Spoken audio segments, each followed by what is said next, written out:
submerging below the warm waters off Oahu for several weeks, only to reappear above the ocean surface to see nothing but ice. That's what roughly 135 submariners and 4 civilian scientists are facing sometime in the next 2 weeks on board the nuclear submarine USS Cavalla. As Howard Dashevsky reports, they're taking a submarine from Pearl Harbor to the North Pole. This area is known as the Flying Bridge, and it is arguably the best place to be on a submarine.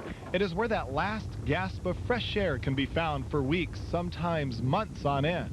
Once we kind of get down and shut the hatches, we don't think in terms of day and night any longer. The men think in terms of when they have watch and when they're off. Fire procedure 017, Mark 4824. For the crew of the USS Cavalla, it'll be a deployment like none other.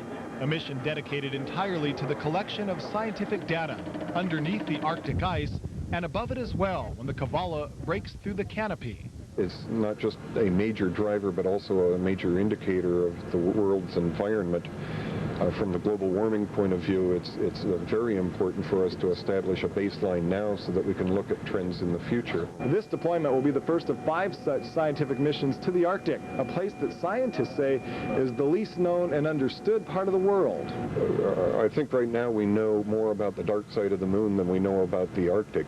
In addition to global warming, the scientists hope to learn about North Pole water currents, as well as geophysics, meteorology, and oceanography. For crew members who will literally walk on water some 12,000 feet above the ocean floor, the desires are much more basic. I'm going to hit a couple golf balls up there, actually. I'm going to bring my Big Bertha and nail a couple at the pole. I think it'll be a lot of fun. Little football on the North Pole or something, maybe some golf. But yeah, I'm looking forward to it. And so is Commander Leidig, but not as much as he looks forward to coming home. Well, this is the highlight of being on the submarine. If we weren't offering you a chance to ride up on the bridge, I'd have men up here taking turns rotating through. The sunlight, the waves, Waikiki in the background, you can't beat this. Especially after 3 months in the Arctic. On board the USS Cavalla, I'm Howard Dashevsky, Channel 2 News.